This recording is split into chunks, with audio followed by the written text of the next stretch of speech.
સહજાનંદ સ્વામી મહારાજની જય. ઈષ્ટદેવ પરમ આરાધ્ય અનંત કોટિ બ્રહ્માંડાધિપતિ સર્વ નિયંતા સર્વ અંતર્યામી ભગવાન સ્વામિનારાયણ એમના દિવ્ય ચરણ કમળ સાનિધ્યમાં ચારેય કોર વીટડાઈને બેઠેલા અનંત અનંત અક્ષર મુક્તો એમની જ પાવન સન્નિધિમાં અત્રે ઉપસ્થિત પૂજ્યપાદ ભગવત પ્રસાદ સ્વામી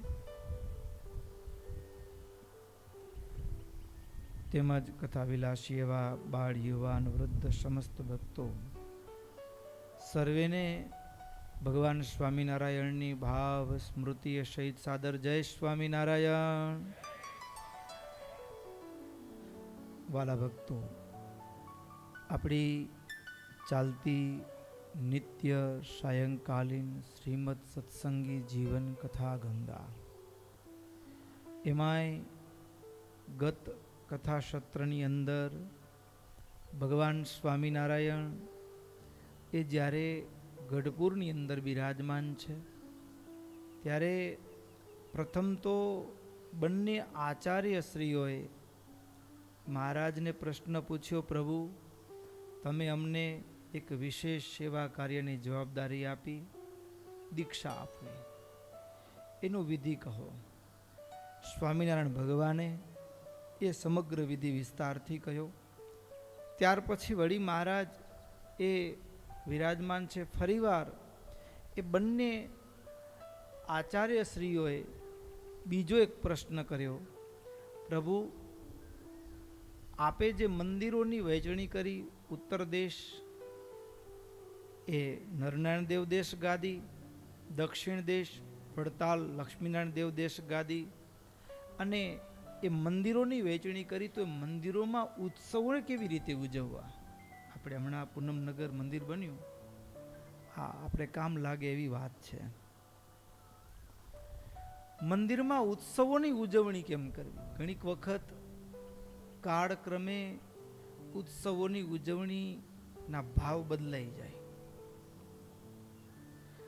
તો સૌથી પહેલા મહારાજે જન્માષ્ટમીથી પ્રારંભ કર્યો.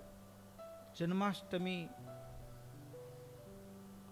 ઘણીક વખત ઘણાને મનમાં પ્રશ્ન થાય, કારણ કે આપણે જ્યોતિષ શાસ્ત્ર અને સંપ્રદાયના જે આચાર્યો થયા હોય એ મહારાજે ઉત્સવની સેવા રીતિના સંદર્ભમાં વલ્લભાચાર્ય વિઠ્ઠલનાથજીના પુત્રએ એણે જે નિર્ણય કર્યો છે એના આધારે જન્માષ્ટમી આઠમ 2 હોય તો કઈ આઠમના જન્માષ્ટમી ઉજવવી?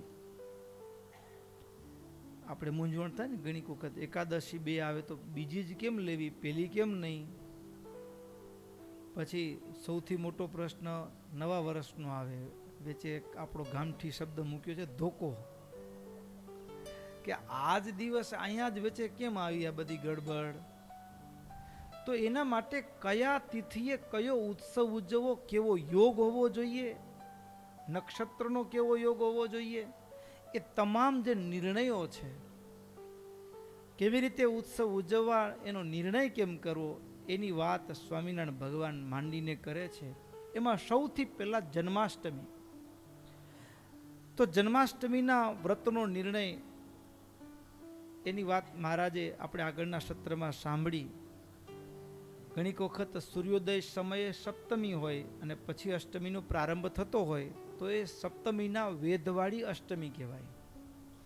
પણ જો એ બુધવાર હોય અને રોહિણી નક્ષત્રનો યોગ હોય, બુધવાર હોય અને રોહિણી નક્ષત્રનો યોગ હોય તો સપ્તમીના વેદવાળી પણ અષ્ટમીના દિવસે રાત્રે જન્માષ્ટમીની ઉજવણી કરી શકાય. પણ એ યોગ ન હોય તો નહીં, તો નવમીના વેદવાળી અષ્ટમી લેવી, પણ સપ્તમીના વેદવાળી અષ્ટમીમાં ઉત્સવ ઉજવવો નહીં. એની પણ કેટલીક વિસ્તારથી વાત આપણે ગત સત્રમાં સાંભળી હતી.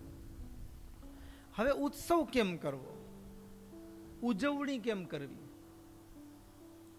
તો સૌથી પહેલા તો જન્માષ્ટમીના દિવસે ઉપવાસ કરવાનો. ઉપવાસ કરવાનો, પછી ચલ મૂર્તિ અને અચલ મૂર્તિ. ચલ અને અચલ.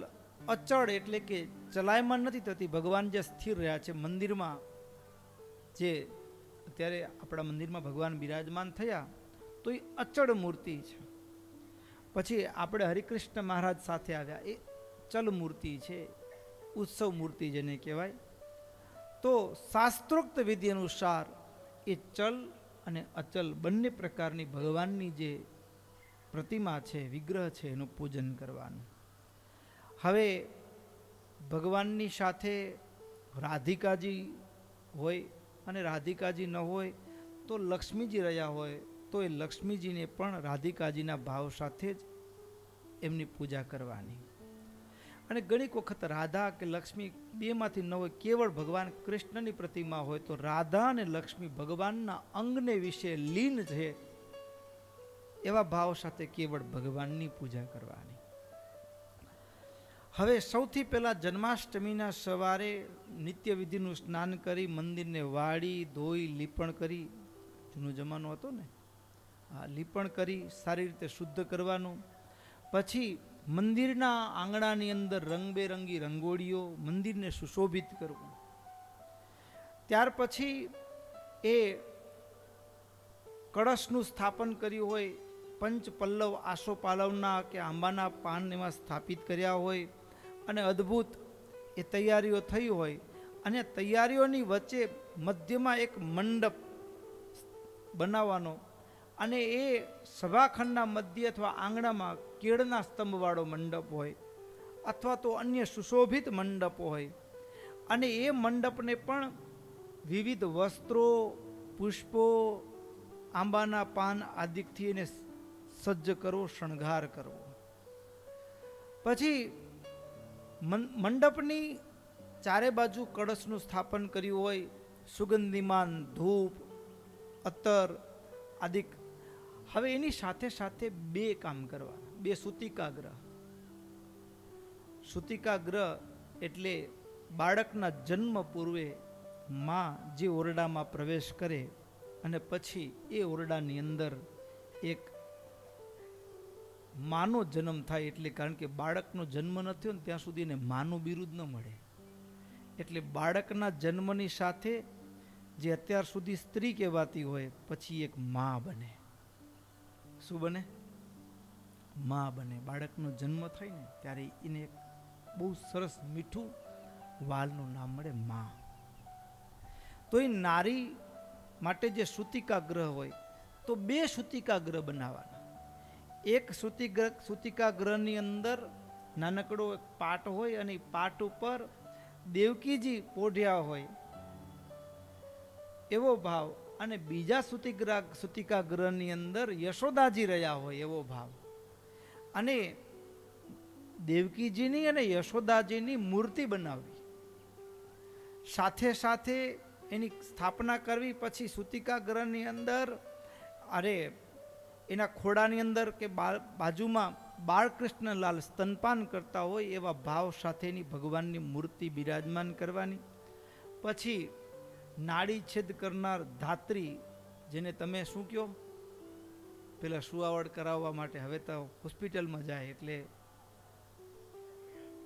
હા સુયાણી જે કહીએ તે, તો એની પણ એક મૂર્તિ બનાવવાની.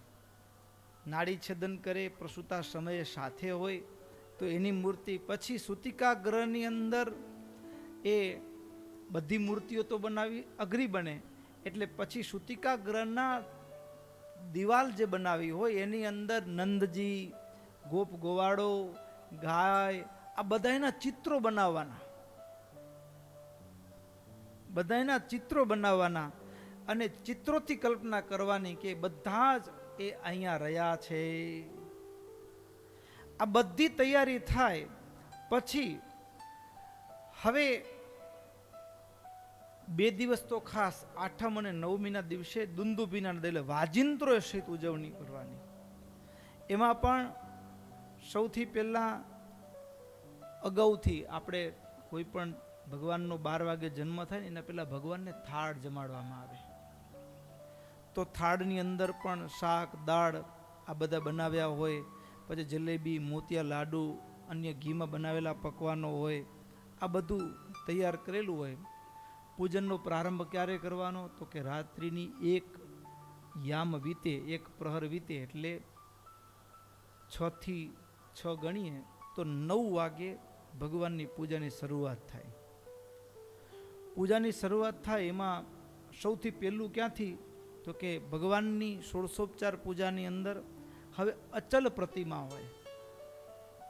આપણા મંદિરની અંદર અચળ પ્રતિમા છે, પણ અભિષેક કરાવવાનો યોગ ન હોય પાછો. તો જે જગ્યાએ અભિષેકનો સંયોગ હોય ત્યાં ભગવાનને પંચામૃત અને ગરમ જળથી સ્નાન કરાવવું. અને જે જગ્યાએ એવો અભિષેકનો વ્યવસ્થા ન થઈ શકે એવું હોય તો ત્યાં એ ભીના વસ્ત્રથી મંત્રોનું ઉચ્ચારણ કરતાં કરતાં ભગવાનના અંગનું માર્જન કરી જવું. પછી ભગવાનને નવીન વસ્ત્રો ધારણ કરાવવાના. આ જન્મ પૂર્વે નવીન વસ્ત્રો ધારણ કરાવવાના. અને એમાં પણ કેવા વસ્ત્રો ધારણ કરાવવાના? તો એમાં સ્પષ્ટતા કરી, જો ભગવાન કૃષ્ણ પરમાત્માની મૂર્તિ જો શ્યામ હોય તો ભગવાનને કેવા વસ્ત્રો? તો કે પીળા, લાલ અને શ્વેત વસ્ત્રો ધારણ કરાવવાના. અને જો કૃષ્ણ પરમાત્માની મૂર્તિ એ શ્વેત હોય, શ્વેત પાષાણમાંથી નિર્માણ થયેલી હોય, તો લીલા, લાલ, પીળાની જગ્યાએ કયો રંગ આવી ગયો? લીલો. લીલા, લાલ અને શ્વેત વસ્ત્ર ધારણ કરાવવાના.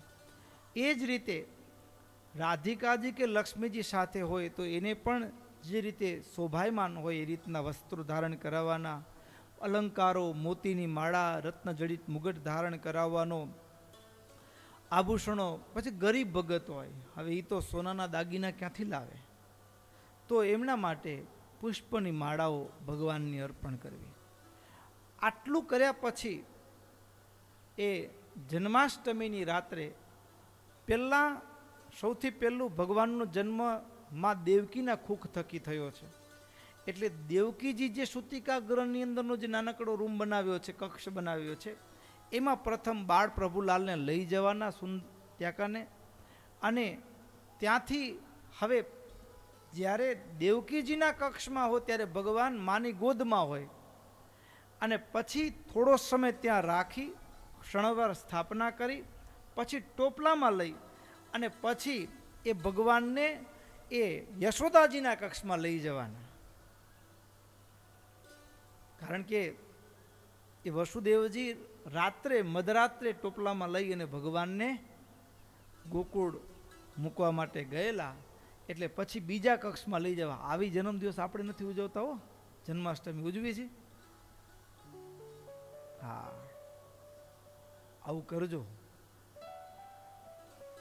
હવે પછીની જન્માષ્ટમી આવે ને ત્યારે પૂનમનગરનું મંદિર બન્યું છે, અને હવે પછીની જન્માષ્ટમી આવે ત્યારે ઘાસના 2 ખૂણામાં નાનકડા એક બનાવવાના તંબુ જેવા, ભલે 5x5, 6x6 કે જેવી જગ્યા હોય એ પ્રમાણે બનાવી, નાનકડો ખાટલો મૂક્યો હોય.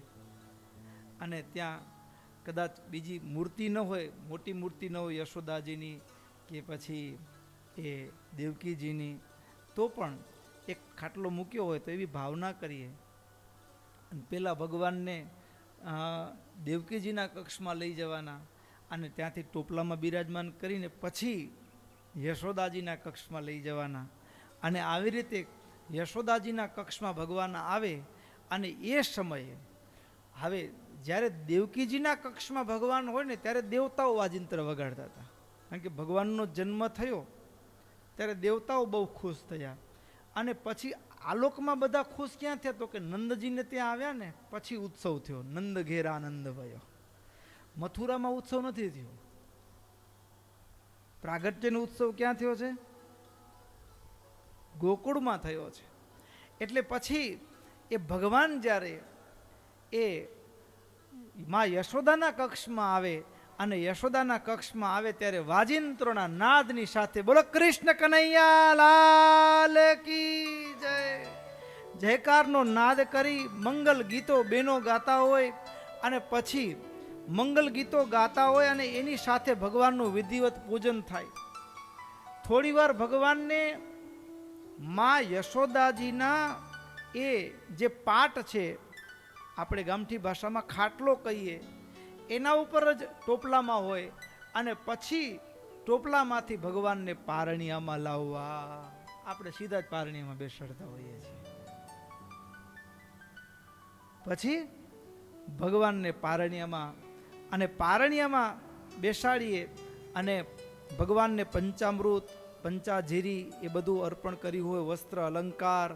અને પછી તો આમ તો એવું છે કે જેમ બાળકનો જન્મ થાય એટલે બધાય નવા નવા કપડાં દેવા આવે ને, એમ પછી ભગવાનને એ દર્શનાર્થી ભક્તો હોય પોતાની શક્તિ અનુસાર ભગવાનને ભેટ અર્પણ કરવી, વસ્ત્ર અલંકાર આદિકની ભેટ અર્પણ કરવી.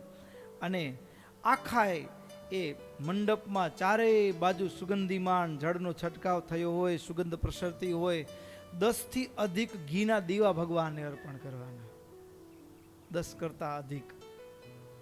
અને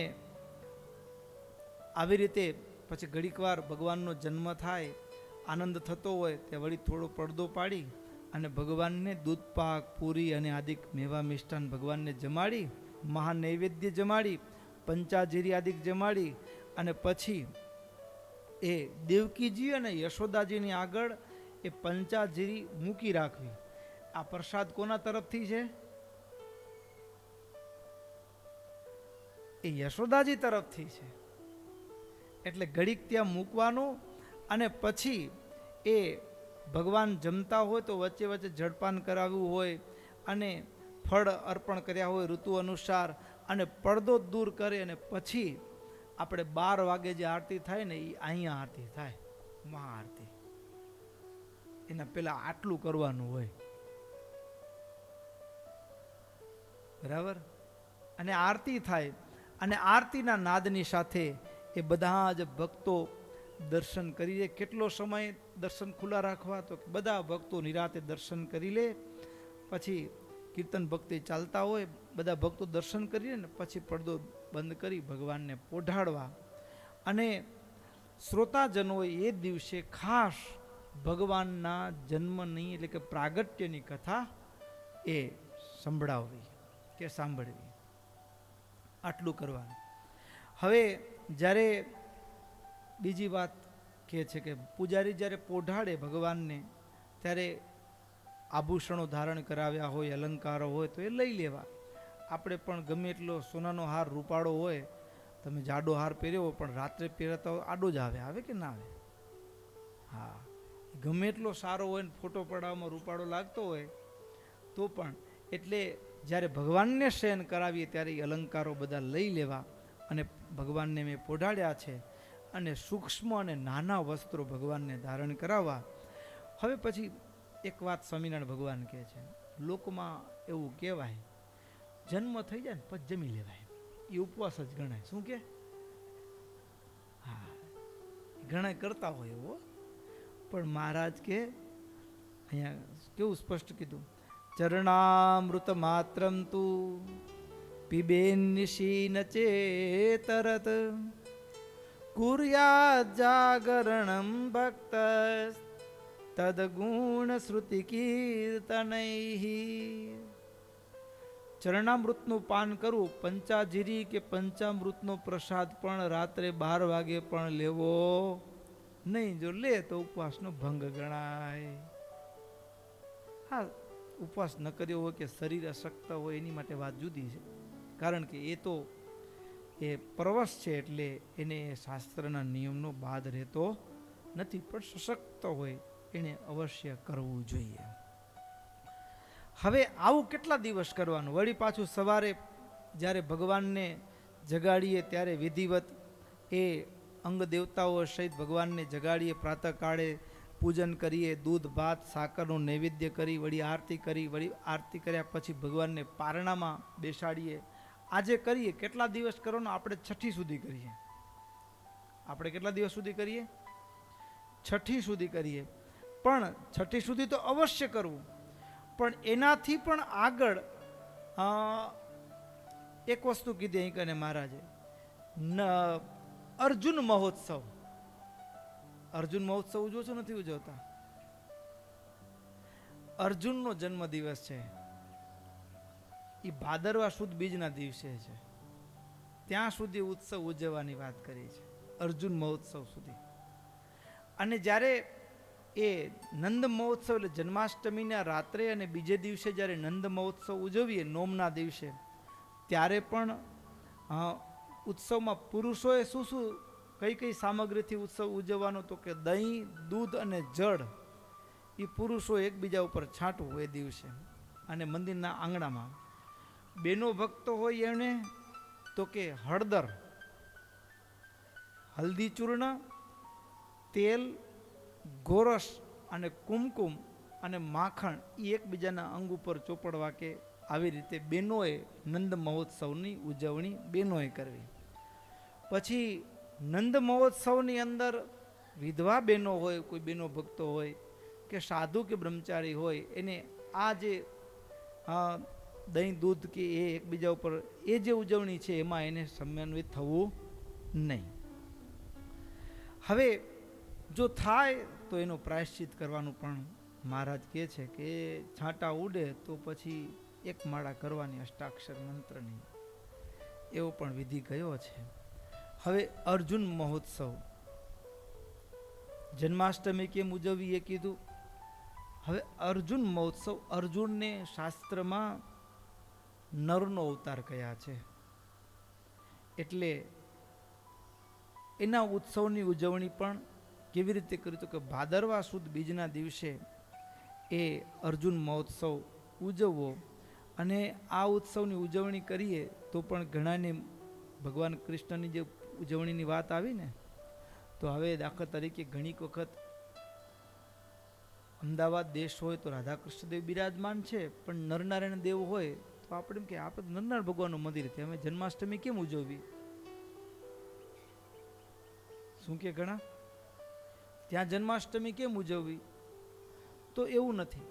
મહારાજ કહે છે કે કોઈના મનમાં પ્રશ્ન થાય કે નરનારાયણ દેવ, લક્ષ્મીનારાયણ દેવ, રાધાકૃષ્ણ દેવ આ બધી મૂર્તિઓ બિરાજે છે, તો ઉત્સવની જે પૂજા છે, હવે ત્યાં મૂર્તિના સ્વરૂપો અલગ અલગ છે, તો પૂજા અલગ અલગ હોવી જોઈએ. પણ મહારાજ કહે છે ના, પૂજા બધી જગ્યાએ સમાન. જન્માષ્ટમીની ઉત્સવની જે ઉજવણી છે એ એક સરખી કરવી, અને એક સરખી કરવી, પણ વાસ્તવમાં એ જે મૂર્તિઓમાં ભેદ છે એ મૂર્તિઓમાં ભેદ નથી, મૂર્તિમાં ભેદ નથી. કારણ શું? તો કે ભગવાન જ્યારે પોતાના ધામથી મથુરામાં એ કારાગૃહની અંદર એ વસુદેવ અને દેવકીને ત્યાં પ્રગટ થયા ને, ત્યારે એનું નામ વસુદેવના પુત્ર છે એટલે વાસુદેવ. પછી બાલ મુકુંદ કહેવાયા, માખણ ચોર નવનીતધર કહેવાયા. હવે એ જ ભગવાન ગોકુળમાં પધાર્યા, નંદજીને ત્યાં મોટા થયા, તો ત્યાં કને હવે નામ નંદલાલ પણ બોલાય, એ જ ભગવાન છે. પછી રાધાજીની સાથે વિહાર કર્યો તો રાધા કૃષ્ણ, ગોપીઓને સાથે વિહાર કર્યો તો એ ગોપીનાથ. પછી વનવગડામાં ગાયો ચારી તો વૃંદાવન વિહારી. પછી કામને હરનારા છે એ શરદ પૂર્ણિમાની રાત્રે તો મદન મોહન. તો ભગવાન તો એક જ છે, પણ એ ભગવાનના ચરિત્રોના આનંદ અને એ લીલા રસ સ્મૃતિમાંથી એ નામની કે ભગવાનના અર્ચા વિગ્રહમાં ભિન્નતા જોવા મળે છે, પણ વસ્તુ તો એ ભગવાન તો એક જ છે. એ જ ભગવાન પાછા બળદેવજીની સાથે હોય તો વળી નામ બદલાઈ જાય, રાધાજીની સાથે હોય ત્યારે હાથમાં બાંસુરી હોય, અને રૂકમણીની સાથે હોય તો ત્યારે વળી પાછા બાંસુરી હાથમાં નથી, ત્યારે તો વળી ક્યારેક ચતુર્ભુજ રૂપમાં પણ હોય, લક્ષ્મીનારાયણ એવા નામેથી ઓળખાય. તો આ જે નામ છે એ નામ વાસ્તવમાં ભગવાન એ, અને એ જ ભગવાન જ્યારે અર્જુનની સાથે હોય ત્યારે નરનારાયણ એવા નામે ઓળખાય. તો એ ભગવાનના મંદિરોની અંદર અર્ચા વિગ્રહ કદાચ ભિન્ન ભિન્ન હોય, એનાથી ભગવાનના ઉત્સવમાં ભેદ માનવો નહીં, એવી વાત મહારાજે કરી છે. હવે અર્જુન મહોત્સવ એટલે કે નરના પ્રાગટ્યનો ઉત્સવ. અથોત્સવા ભગવતો માસી ભાદ્રપદે ચ યે ભવન્તિ તેષાં સકલં કથયામિ વિદં સુતો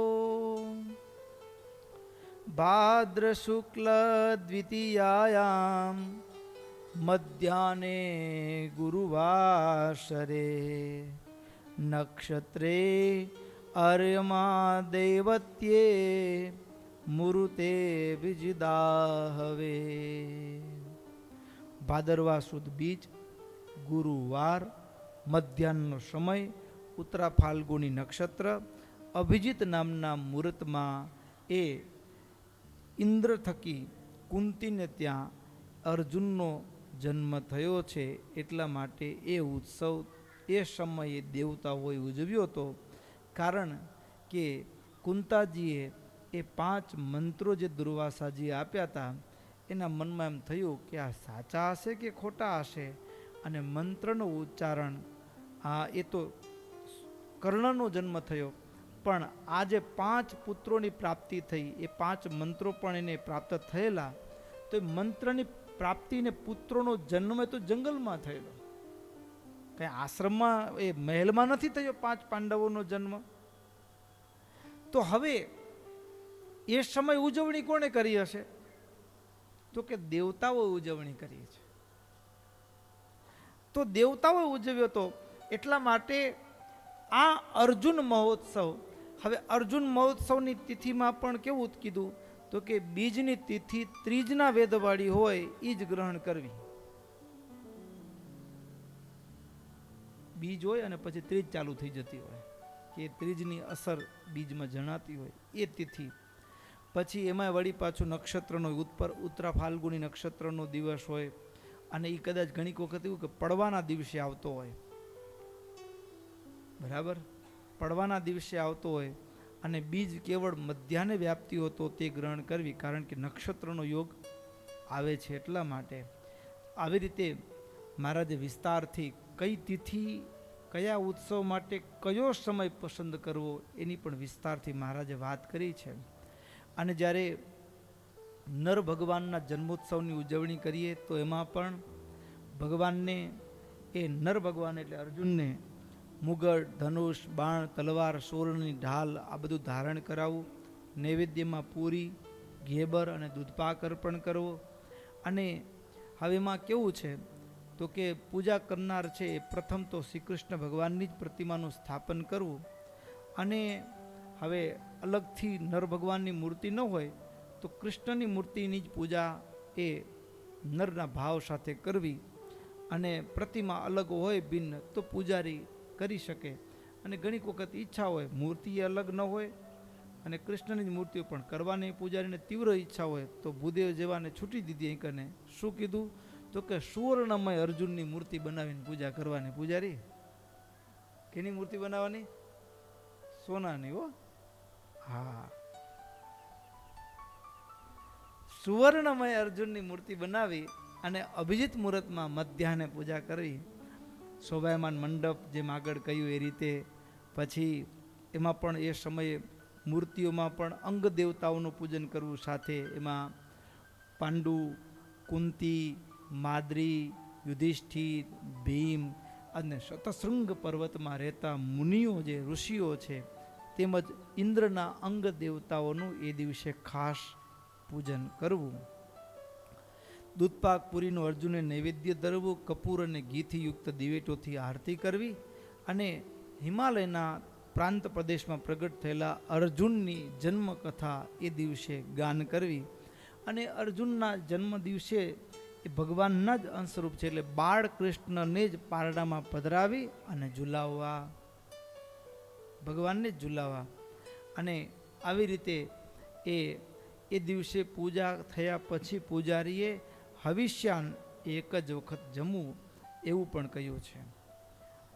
એટલે આ થયું ભાદરવા સુદ બીજનો ઉત્સવ. હવે એનાથી આગળ વધીએ તો વચ્ચે એક ત્રીજ ગઈ અને પછી આવે છે ચોથ. ભાદરવા સુદ ચોથના દિવસે કોની પૂજા કરવી? ગણપતિજીની પૂજા કરવી. તો હવે એનો વિધિ કહે છે મહારાજ. એક એક ઉત્સવો આખા 12 મહિનામાં જેટલા ઉત્સવો આવે છે તમામ ઉત્સવો કેવી રીતે ઉજવવા. તો ગણપતિના ઉત્સવની માસે ભાદ્રપદે શુક્લ ચતુર્થ્યામ અભિજીત ક્ષણે કન્યાદિત્યે કરે ચંદ્રે સિદ્ધિ યોગે અર્કવાસરે ગોલોકાધિપતિ કૃષ્ણો જગ્ને શંકર મંદિરે તદા દેવ ગણૈ સર્વૈઃ કૃતસ્તત્રોત્સવો મહાન. ભાદરવા સુદ ચોથના દિવસે અભિજીત નક્ષત્રમાં મધ્યાહન સમયે સૂર્ય અને ચંદ્ર કન્યા રાશિમાં હતા અને સિદ્ધિ યોગમાં રવિવારના દિવસે એ ગણપતિજીનો શંકર અને પાર્વતીને થકી જન્મ થયેલો અને એ શંકરના ગણોએ અને દેવતાઓએ એની ઉજવણી કરેલી. એટલે ચોથના દિવસે ગણપતિના પ્રાગટ્યનો ઉત્સવ ઉજવવો. હવે આ ગણપતિની જે ઉજવણી કરવી એમાં શું તો કે ત્રીજના વેદવાળી ચોથની તિથિ છે ને એ ગણપતિ એટલે ગણેશ ચતુર્થી માટે ઉત્તમ કીધી છે. અને એની અંદર પણ જન્મોત્સવના ગણપતિના પ્રાગટ્ય સમય ભગવાન શ્રી કૃષ્ણને લાલ વસ્ત્ર ધારણ કરાવવાના. લાલ વસ્ત્ર ધારણ કરાવવાના નૈવેદ્યમાં ચૂરમાના લાડુ અર્પણ કરવાના અને બાકીનો વિધિ જેમ આગળ પૂજાનો કહ્યું એ પ્રમાણે. અને ગણપતિની મૂર્તિ મૃતિકાની એટલે માટીની ગણપતિની મૂર્તિ માટીની તૈયાર કરાવી તેને 4 ભુજા 4 હાથ હાથીના જેવું મુખ 1 દાંત એવી રીતે ગણપતિજીની મૂર્તિ તૈયાર કરાવડાવવાની. પછી એ મૂર્તિનું મધ્યાહન સમયે પૂજન કરવું.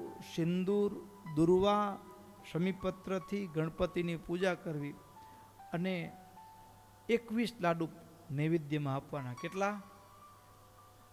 આવું કોઈ અનુસંધાન નહીં રાખતું, આપણે તો થાળ ભરીને જમાડી દઈએ.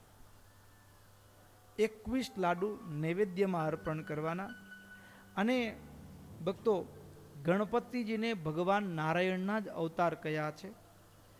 આમ એવું છે કે તુલસી છે ને એ ભગવાન નારાયણના કે નારાયણના અવતારો સિવાય તુલસીથી કોઈની પૂજા ન કરાય.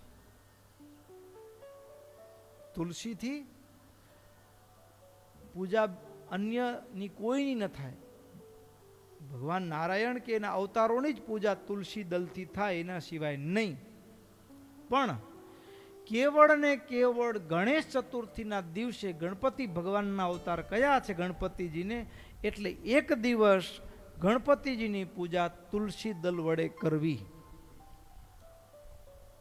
એક દિવસો કેવળ. અહીંયા કીધું સ્વામિનારાયણ ભગવાને અસ્મિન દિને તસ્ય પૂજાયામ તુલસી મતા વર્ષ મધ્યે ન ચાન્યત્ર જ્ઞેયમ એતત પુરાણત. પુરાણમાં કહેવાયું છે કે એક જ દિવસ 12 મહિનામાં ગણેશ ચતુર્થીના દિવસે ગણેશ દાદાની ગણપતિ મહારાજની તુલસી વડે પૂજા થાય. એક જ દિવસ, એક ખાસ. અને મહારાજ કહે છે ભાદરવા સુદ ચોથના દિવસે ચંદ્ર દર્શન ન કરવાનું. ચોથનો ચંદ્ર નહીં જોવાનો.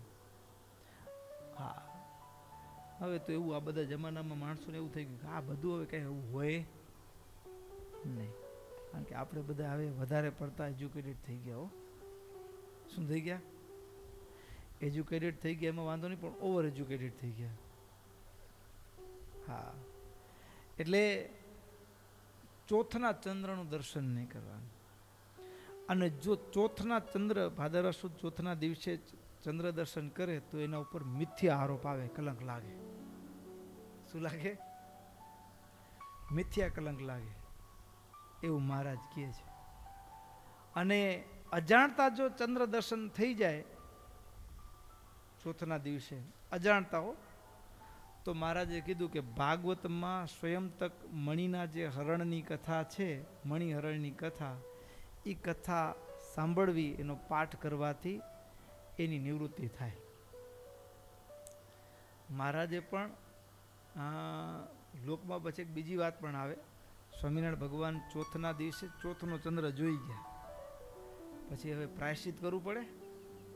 મણિહરણની કથા તો મહારાજે સાંભળી આપણને શિક્ષા આપવા માટે, પણ પછી મહારાજ સોમાફઈના ઘરે જઈ અને ઓલા રોટલા નાનકડું છોકરું ખાય ને એની પેટે ગમે ત્યાંથી બટકા ભરીને થોડા રોટલા આમ ગોખલામાં કબાટમાં મૂકેલા ને પછી રમણ ભમણ કરી મહારાજને પછી સંતાઈ ગયા કે હવે ડોસીમાં આવે ને શું બોલે છે, બરાબર શું બોલે છે એ મહારાજ દરવાજા પાછળ સાંભળે. અને પછી જ્યાં આવ્યા ડોસીમાં સોમાફઈ આવ્યા એટલે તો બાયુની ભાષા તો તમને આવડે, તમે સાંભળતા હો ને તમારો અનુભવ હોય.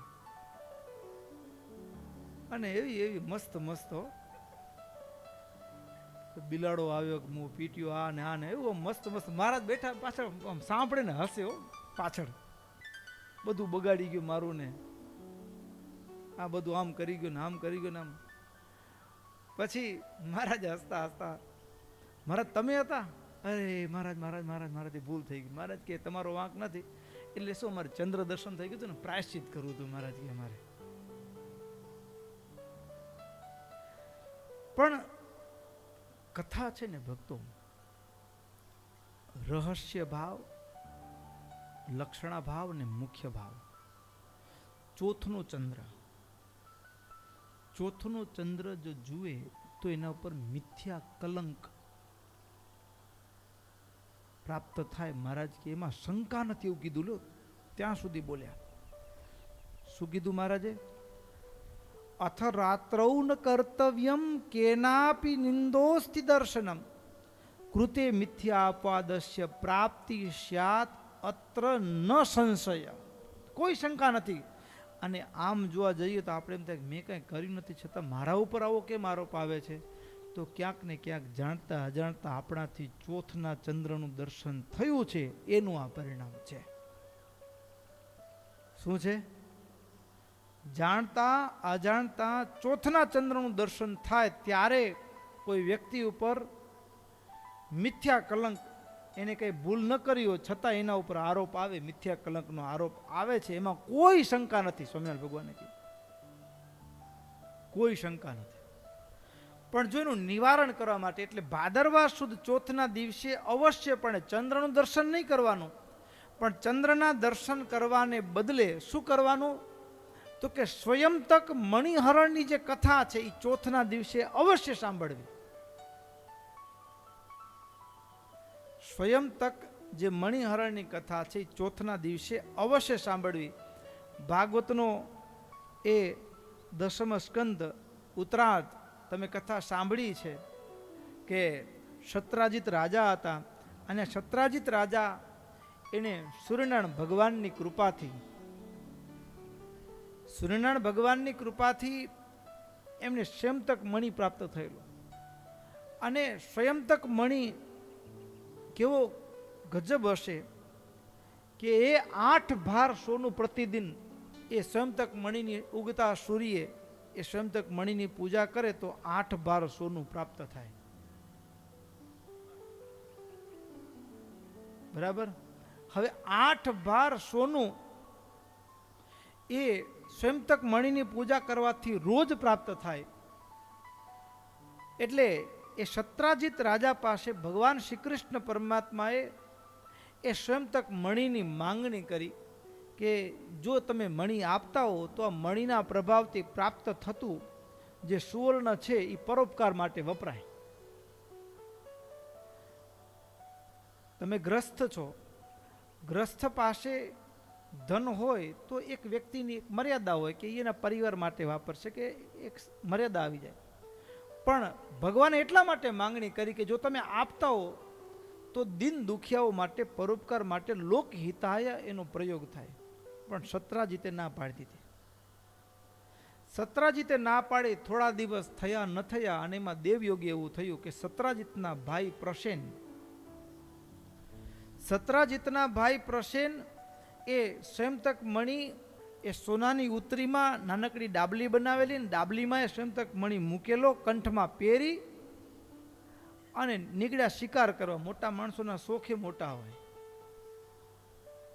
હા, હવે જંગલમાં શિકાર કરવા જવામાં હવે સોનાના દાગીના ક્યાં જરૂર છે? ત્યાં કોણ કેમેરો લઈને આવવાનો છે? વાતે સાચી ને લ્યો. પણ એ સત્રાજીતના ભાઈ પ્રસેન એ ઉતરી પહેરી, ઉતરી અને એની અંદર ડાબલીમાં સ્વયંતક મણી પહેરી અને શિકાર કરવા નીકળ્યા. હવે ગયા હતા શિકાર કરવા, પણ પોતે શિકાર થઈ ગયા. સિંહનો શિકાર થઈ ગયા. સિંહે એ સત્રાજીતના ભાઈ પ્રસેનને ઘોડાએ સહિત પ્રસેનને મારી નાખ્યા. હવે આ બાજુ પ્રસેન આવ્યા નહીં રાજમાં પાછા. સ્વયંતક મણી ગાયબ હતો. પ્રસેન મર્યા એની તો કોઈ સત્રાજીતને એટલું બધું દુઃખ નહોતું, પણ દુઃખ હતું મણી હરણનું. મણી ચોરાયો એટલે સત્રાજીતે શંકા કરી પેલી કે હમણાં કૃષ્ણએ માંગ્યો તો મેં ના પાડી, એટલે નક્કી આ કારસ્તાન કૃષ્ણનું હશે. આ ભાદરવા સુદ ચોથના દિવસે આ કથા અવશ્ય સાંભળવી જોઈએ ભક્તો. અને આમ જોવા જઈએ ને તો આ કથા છે ને મને ને તમને થોડાક હલાવી નાખે એવી તો છે. શું ખબર છે? આપણે મનમાં ધારી રાખ્યું હોય ને એવું ન થાય કે એથી વિપરીત થાય ને એટલે માણસ છે ને શંકાના ઘોડા દોડાવવા માંડે. શું કરવા માંડે? અને શંકાના ઘોડા દોડાવવામાં એ ખોટા વ્યક્તિ ઉપર પણ શંકા કરી અને વેર બાંધી લે. શું કરી લે? ખોટે ખોટી શંકાના આધારે વેર બાંધી લે. અને હકીકતમાં આ લોકોની અંદર, તમારા ગ્રસ્ત જીવનની અંદર, કે કોઈ પણ સાધુ હતો ભલે ને ગ્રસ્ત હતો પણ ભલે, જેટલા પરિવારમાં કે આજુબાજુ સંબંધમાં ઝઘડા હશે ને એમાં 95% ઝઘડા શંકાના આધારે ઊભા થયેલા છે. 95 નહીં, 99% કઈ તો ખોટું નથી. હકીકત હોય જ નહીં. પણ જેમ સત્રાજીતે કે મને છેલ્લી વખત એને માંગ્યું હતું ને મેં દીધો નતો ને, નક્કી કૃષ્ણનું જ કામ હે. કૃષ્ણએ જ એ મારા ભાઈને મરાવી અને મણી લઈ લીધો છે. ચારે બાજુ વાતો કહેતો ફરે, જાણે કે એને જ ચોરી કરી છે એવા દાવા સાથેની વાતો કરતો ફરે. એટલે આમાં કલંકની કથા છે ને એ કલંકની નથી. વાસ્તવમાં ભાદરવા સુદ ચોથના દિવસે શાસ્ત્રોના રહસ્યો છે ને, વાસ્તવમાં ગણેશ ચતુર્થી, ગણેશજી મંગલ પ્રવર્તાવનારા છે. અને આપણા જીવનમાં અમંગલ થતું હોય ને તો એ શંકાના આધારે થતું હોય. શેના આધારે થતું હોય? બરાબર. તો એ આ કથા મને ને તમને જીવનમાં એ યાદ અપાવે કે ભાઈ શંકાના આધારે વેરના પોટલા બાંધવા નહીં. જિંદગીમાં શંકાના આધારે વેરના પોટલા નહીં. અને સૌથી મોટી ભૂલ માણા આ કરે છે અત્યારે. તમને લાગે નથી લાગતું? એમ જ છે, શંકાના આધારે. પછી જેથી ખબર પડે ને, તેથી તો હું આમ માનતો હતો, આમ હતું, પણ આમ નીકળ્યું કે. પણ એને વર્ષો વીતી ગયા ને, આ કેટલું ને કેટલું શંકાના આધારે કેવું ને કેવું બોલાઈ ગયું હોય, સામે એ ન કરવાનું કરાઈ ગયું હોય, ઘણું બધું થઈ ગયું હોય. મહારાજ ભાદરવા સુદ ચોથના દિવસે ભગવાન ઉપર આરોપ આવ્યો એટલે ભગવાન પોતે નિર્દોષ છે એવું પુરવાર કરવા માટે એ પ્રસેન જે જગ્યાએ ગયો તો એના પગે પગે ચાલતા, પગેરું કાઢતા જંગલમાં ગયા. જ્યાં આગળ ગયા ને ત્યાં તો એ ઘોડો મરેલો જોયો, અને પણ પ્રસેન ન જોયો, પણ ત્યાંથી આગળ સિંહના પગલા જોયા. એનો મતલબ કે ઘોડો મરેલો છે અને સિંહના પગલા છે આગળ, એટલે ઘોડા અને પ્રસેનને સિંહ માર્યો છે ને હવે પ્રસેનને ઉપાડીને સિંહ અહીંથી આગળ ચાલ્યો છે. સિંહના પગલે પગલે આગળ ગયા તો સિંહ મરેલો જોવા મળ્યો, પ્રસેન તોય ન મળ્યો. એટલે આગળ જોયું તો રીંછના પગલા હતા. એટલે રીંછના પગલે પગલે ભગવાન ચાલવા લાગ્યા તો એ ગુફા સુધી રીંછના પગલા ગયા, અને ગુફામાં પછી આગળ પગલા દેખાયા નહીં.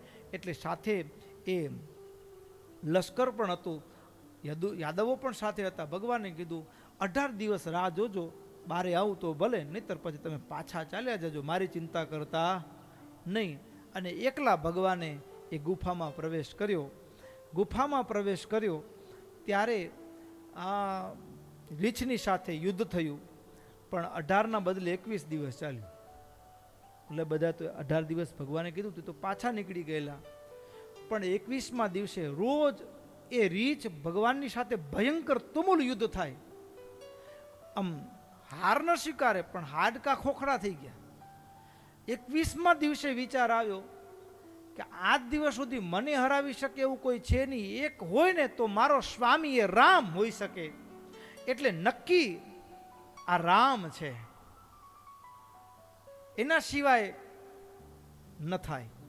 એટલે એને જ્ઞાન થયું ને પૂર્વનું. જાંબવન હતા, એને પૂર્વનું જ્ઞાન થયું કે મારો રામ છે.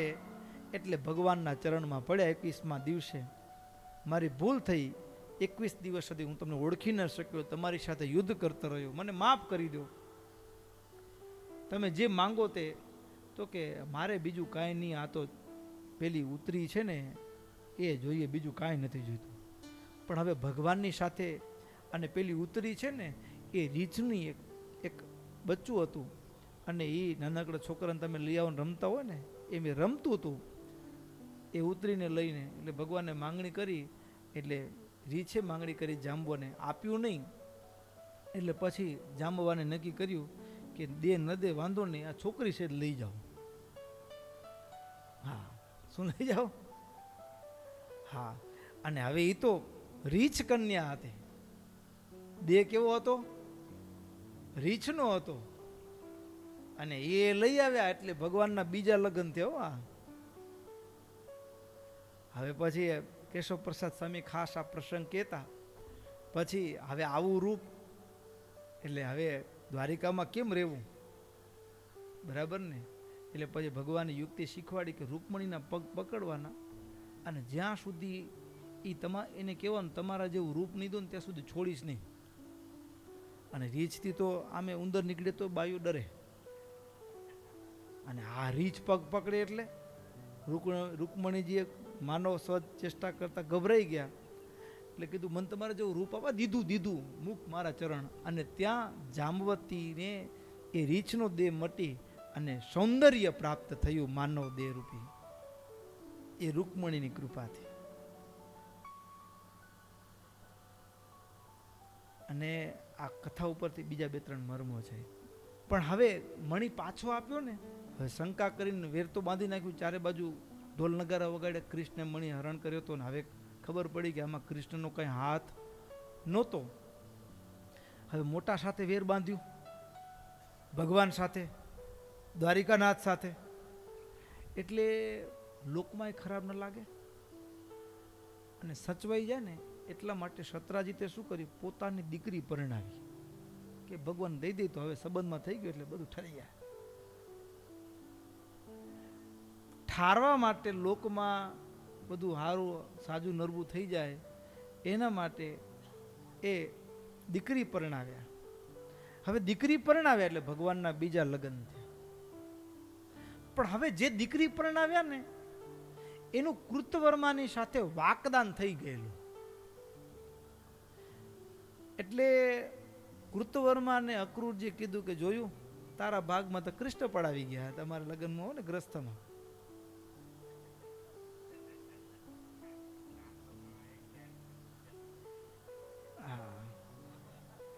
એટલે વળી પાછું આમ કૃતવર્માના મનમાં થયું કે તારે બદલો લેવો જોઈએ, મુકાય નહીં. એટલે વળી પાછું કૃતવર્માએ એ સતધનવા, કૃતવર્મા અને અક્રૂર જે ત્રણે ભેગા થયા અને એવું ગોઠવણી કરી, અને એ સતધનવાએ મારી નાખ્યા સત્રાજીત રાજાને. એટલે વળી પાછા દીકરી હવે તો કૃષ્ણ પત્ની થયા, એટલે મારા બાપને મારી નાખ્યા, કંઈ કરો કરો કરો એમ. અને મણી પાછી હરણ થઈ ગયો. એટલે પકડ્યા તો વળી પાછું એની પાસેથી મણી ન નીકળ્યો, એણે કૃતવર્માને આપી દીધેલો. હવે કૃતવર્મા મણી લઈને ભાગે ભગવાનથી બચવા માટે. હવે એની પાછળ ભગવાન અને બલરામ બંને ગયા અલગ અલગ રસ્તેથી કૃતવર્માની પાછળ. કૃતવર્માને ભગવાને પકડ્યો પણ મણી ન નીકળ્યો એની પાસેથી. એટલે બલરામજીને મનમાં શંકા થઈ ગઈ કે આ ખીચડીમાં કંઈક રંધાય છે. ભગવાન ઉપર શંકા ગઈ કે સ્વયં તક મણી પોતાની પાસે રાખી મૂકવો છે, એટલા માટે અક્રૂરજીને આ કૃતવર્માને મારવા છતાંય મણી કેમ ન મળ્યો?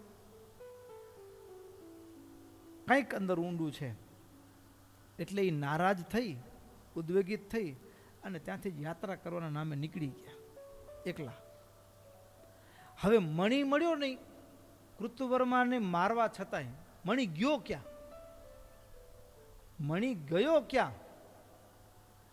એટલે પછી ખબર પડી કે અક્રૂરજી મણી લઈ અને કાશીની અંદર દાન કર્યો અને મોટા દાનેશ્વરીની ગૌ. આ તો બહુ મોટા દાનેશ્વરીની લખેસરી શેઠી આવી ગયા ને આમ દાન આપે રોજ હવાર પડે ને, કારણ કે મણીના પ્રભાવથી 8 ભાર સોનું મળે. એટલે અક્રૂરજીને ભગવાને સંદેશો મોકલાવ્યો કે ભાઈ તમે લીધો છે, પ્રેમથી પાછા આવી જાઓ. અને પાછા આવ્યા ત્યારે મણી પાછો આપ્યો. પણ આ કથા કલંક, મિથ્યા કલંકની મહારાજ કે ચોથના દિવસે, ગણેશ ચતુર્થીના દિવસે જો ચંદ્રમાનું દર્શન થાય તો આ કથા અજાણતા થાય તો જાણતા નહીં, અજાણતા થાય તો આ મિથ્યા કલંક આવ્યું, એ મિથ્યા કલંકને નિવારનારી આ કથા છે, એ કથા સાંભળવી. હવે સાંભળવામાં ભક્તો, એક તો આ કથા ઉપરથી મને તમને જિંદગીમાં એક વાત નક્કી કરવાની કે ગમે એવી ઘટના થાય ને, ઘટના ઘટે ને એટલે શંકા નહીં કરવાની. શું નહીં કરવાનું? શંકા કરીને કોઈક સાથે વેર બાંધવું નહીં. કોણે કર્યું છે ખબર નથી ત્યાં સુધી બીજું વિચારવાનું નહીં. બરાબર? પછી આપણે નથી કર્યું છતાં આપણા ઉપર આવી ગયું, આપણે શંકા નહીં કરવાની. પણ આપણા ઉપર કોઈકે શંકા કરી છે તો આપણે નિર્દોષ છીએ. પુરવાર ભગવાન કૃષ્ણએ કરવા માટે પૂર્ણ પ્રયાસ કરીને સફળ થયા એમ પ્રયાસ કરવાનો. પણ આપણે નિર્દોષ છીએ છતાં મિથ્યા કલંક લાગ્યું હોય ને તો એ કલંકને પુરવાર કરવા માટે પ્રયત્ન કરીએ ને તો એમાં ભગવાનનો સાથ સહકાર મળે. અને આ કલંકને પુરવાર કરવામાં ભગવાનને 2 પત્ની મળ્યા. શું મળ્યા? એક જાંબુવતી અને સત્યમાં 2 પત્ની મળ્યા.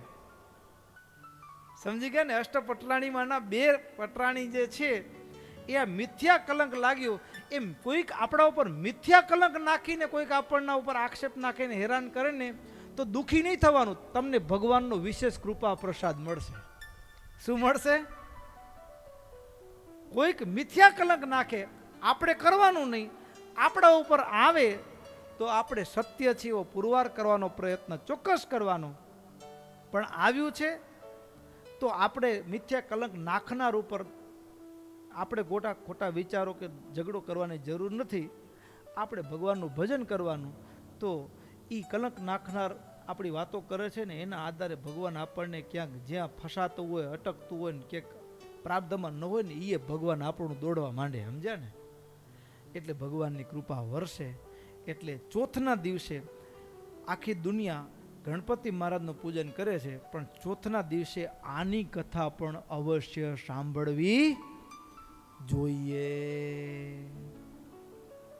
બરાબર? ઘણી બધી વાતો છે, આગળ સાંભળશું. એ કથાનો સમય થયો છે, કથાને વિરામ કરીએ.